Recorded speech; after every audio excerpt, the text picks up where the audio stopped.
Pelas 4 horas e 30 minutos do dia 13 de setembro de 1848, um grupo de operários trabalhava num terreno rochoso a quebrar rochas para dar passagem a um caminho de ferro na cidade de Cavendish, em Vermont, nos Estados Unidos. Um dos operários, Phineas Gage, tentava quebrar uma rocha com a técnica que se usava na altura, com uma barra de ferro e pólvora dentro de um buraco na rocha. Por distração, Phineas Gage olhou para o lado para falar com o seu colega e moveu sem querer a barra de ferro, que fez atrito na rocha e desencadeou uma faísca que, por azar, ao entrar em contacto com a pólvora,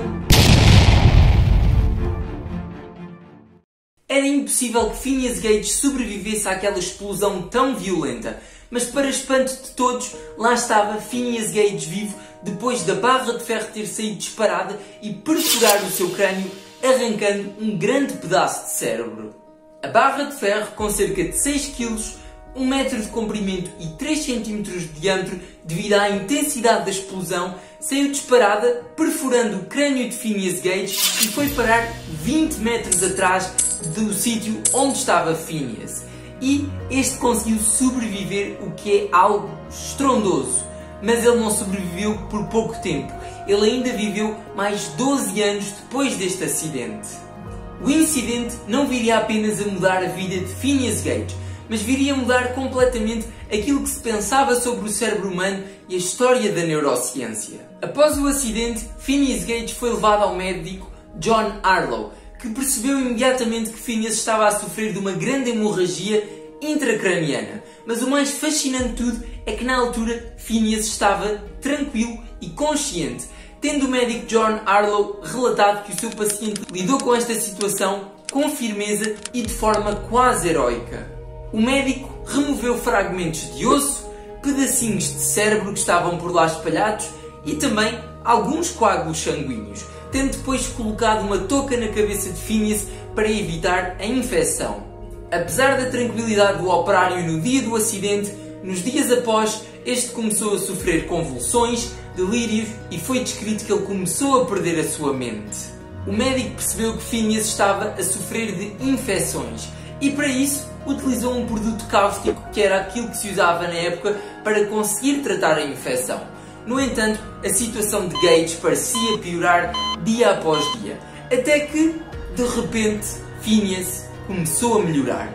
Um mês depois do acidente, Phineas Gage já se conseguia levantar e cerca de 2 meses ele já conseguia andar tal e qual como antes do seu acidente.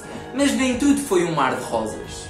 Apesar de parecer bem fisicamente, à exceção de uma cara desfigurada e algumas fissuras no crânio, Gage começou a ter grandes alterações da sua personalidade. Antes da lesão, Gage era conhecido como um rapaz tranquilo, que não arranjava problemas e um trabalhador responsável.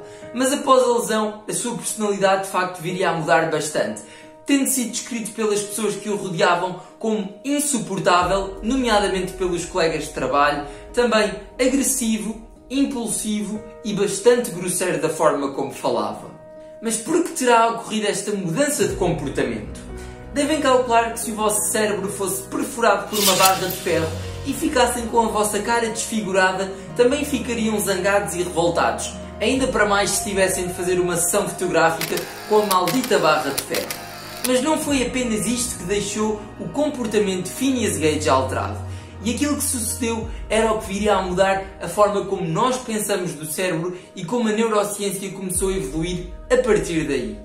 A área cerebral lesada foi o córtex pré-frontal, que é a área do cérebro imediatamente atrás da nossa testa e que na altura pensava-se que não tinha função nenhuma no comportamento humano e era descrita como uma área não funcional. No entanto, o Dr. David Ferrier já tinha alguma ideia que poderia estar lá no lobo frontal alguma função importante para o comportamento e que aquela área teria de facto uma função ao contrário do que se acreditava. E a história de Phineas Gage viria a comprovar esta teoria. E com a evolução da ciência e da tecnologia, foi possível de facto perceber que o córtex pré-frontal é uma das regiões mais importantes do comportamento humano. E assim a história de Phineas Gage permitiu começar a dar mais destaque a esta região cerebral, já que se viu que quando esta foi lesada, as alterações comportamentais eram muito evidentes.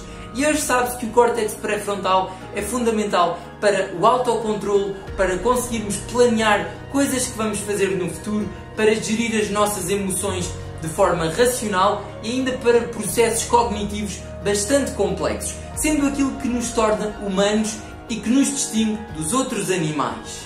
Inclusivamente, sabe-se que o córtex pré-frontal é uma das áreas mais densas em receptores de serotonina, que é um neurotransmissor fundamental pelo relaxamento e pelaquela sensação de bem-estar. Pensem, se esta parte for lesada, vai existir menos serotonina, o que poderá aumentar a agressividade. E já vários estudos experimentais têm demonstrado isto. E pode ser uma das hipóteses pela qual Phineas Gage tenha ficado mais agressivo e também impulsivo, já que o córtex pré-frontal funciona como um travão para os nossos impulsos mais primitivos, vindos de estruturas como, por exemplo, a amígdala.